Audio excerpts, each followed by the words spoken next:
Hello students. जब परिपथ में आज टॉपिक है जब परिपथ में प्रेरकत्व L व धारिता C श्रेणी क्रम में जुड़े हों। इससे पहले हमने CR सर्किट के बारे में बताया था। आज है LC परिपथ। LC परिपथ containing inductance and capacitance in A series.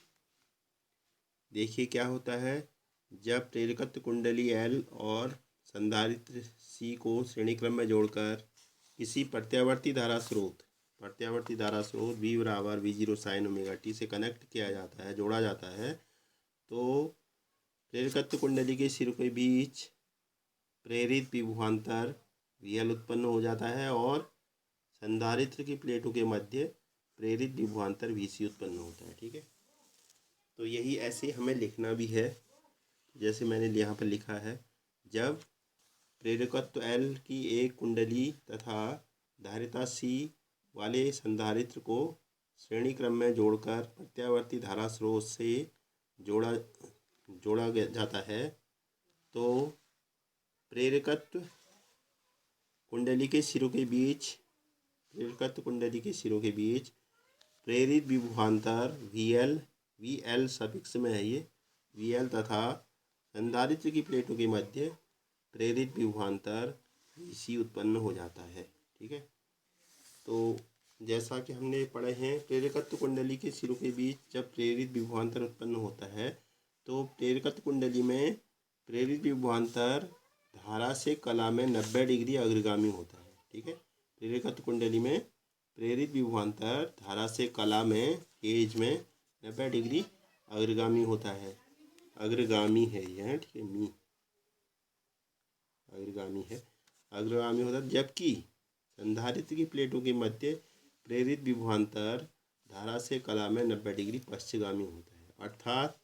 अर्थात क्या हुआ, इस प्रकार VL और VC के मध्य कलांतर जो है 180 अंश का हो जाता है। कितने का हो जाता है? 180 डिग्री का कलांतर हो जाता है। इस प्रकार VL और VC के बीच कलांतर 180 डिग्री 180, यहाँ पर लिख दे रहा हूँ मैं, इधर दिख नहीं रहा तो 180 डिग्री 180 डिग्री, जैसा कि हमने यहाँ पर दिखा है। ये 90 डिग्री ये ऊपर को जाता है और 90 डिग्री ये विपरीत दिशा में है, ये ऊपर को जा रहा है, ये नीचे को, क्योंकि VL धारा से 90 डिग्री अग्रगामी होता है और ये पश्चगामी, तो टोटल 180 का फेज हो जाता है। 180 विपरीत दिशाओं में, VL और VC विपरीत दिशा में। जो इनका परिणामी विभवांतर क्या हो जाएगा, VL और VC का VL माइनस VC, या VL इक्विवेलेंट भी बोलते हैं, जो बड़ा होगा उसमें से घटा देंगे, VL माइनस VC, या जो भी इसका मतलब, जो ऐसी लाइन खींच, इसका मतलब जो बड़ा होता है उसमें से घटाते हैं। ठीक है, तो इस समय इस कंडीशन में सिर्फ प्रतिबाधा हो जाती है XL माइनस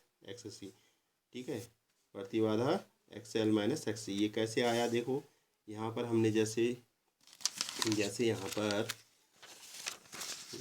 ओम के नियम से V बराबर VL बराबर IXL लिखा, IXL, और VC बराबर IXC लिखा। ठीक है, अब इसमें हमने ये परिणामी विभवांतर हमारा है V बराबर क्या लिखा था मैंने, VL माइनस VC लिखा था। इनमें ये वैल्यू पुट कर देंगे तो क्या हो जाएगा, V बराबर IXL माइनस IXC। ठीक है, इसमें से I कॉमन आ जाएगा, I बाहर आ गया, XL माइनस XC, ये I यहाँ आ जाएगा, V अपॉन I बराबर XL माइनस XC। चूँकि V अपॉन I क्या होता है, प्रतिबाधा बोलते हैं इसको, यहाँ पर वैसे प्रतिरोधी हुआ ये भी, इसको प्रतिबाधा प्रतिबाधा बोलते हैं, इम्पीडेंस ऑफ द सर्किट, परिपथ की प्रतिबाधा Z से दर्शाते, तो इस परिपथ की प्रतिबाधा Z बराबर हो जाएगी XL माइनस XC। तो ये आती है हमारी, तो मैंने यहाँ पर डायरेक्टली लिख दिया था। ठीक है, इसको मैंने ऐसे भी दिखना, जैसे ऊपर मैंने करा उसको वैसे हल करके आप लोग दिखाएंगे। तो ये इसमें यदि कंडीशन होती, यदि XL बराबर XC, यदि XL बराबर XC होगा तो Z बराबर 0 हो जाएगा। ये माइनस करना है तो Z बराबर 0 हो जाएगा। इस कंडीशन को हम वैद्युत अनुनाद की दशा भी कहते हैं। इसमें आयाम बहुत उच्च होता था, इन्फिनिटी तक इसका आयाम महत्तम हो जाता है, वो इन्फिनिटी तक पहुंच जाता, अनंत होता है आयाम। तो इस कंडीशन में z बराबर 0 हो जाता है। इस दशा को वैद्युत अनुनाद की दिशा या स्थिति कहते हैं, वैद्युत अनुनाद की स्थिति कहते हैं, ठीक है, इस कंडीशन को। तो अब इस कंडीशन में एक्सएल बराबर एक्स सी है। मैंने पहले टॉपिक में बताया एक्सएल बराबर होता है ओमेगा एल, ठीक, और एक्स सी बराबर होता है 1/ओमेगा सी, ठीक है। तो इसमें और ओमेगा बराबर होता है 2πf, ओमेगा की जगह 2πf जहाँ फ्रीक्वेंसी होती है, तो इसकी जगह 2πfl बराबर 1/2πfc हो गया। f गुणा f मैंने इधर ले लिया और इन दोनों को 2πl को इधर गुणा में भेज दिया, तो f उधर चले गया, f स्क्वायर बराबर 4π² क्या हो जाएगा, 4π² LC, ठीक है, ये l इधर आ गया LC। अब f बराबर निकालेंगे तो ये पूरे में वर्गमूल निकल जाएगा, इसका वर्गमूल लग जाएगा, 1 का रूट 1 हो गया, 4π का वर्गमूल 4π² का 2π हो जाएगा, और √LC है ये, √LC के ऊपर वर्गमूल नहीं निकलता, इसके ऊपर ऐसे वर्गमूल रहेगा, तो ये आ गया 1/, इतना। तो इसको मैं ऐसे यहाँ पर लिख दे रहा हूँ मैं ऐसे, f बराबर 1/2π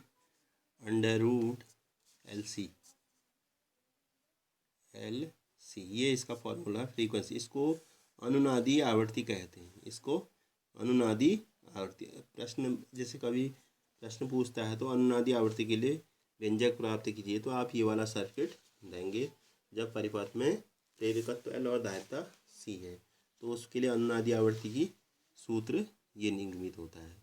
तो इस तरह से हमारा ये परिपथ कंप्लीट होता है। अगले परिपथ की वीडियो सेंड करेंगे नेक्स्ट वीडियो में।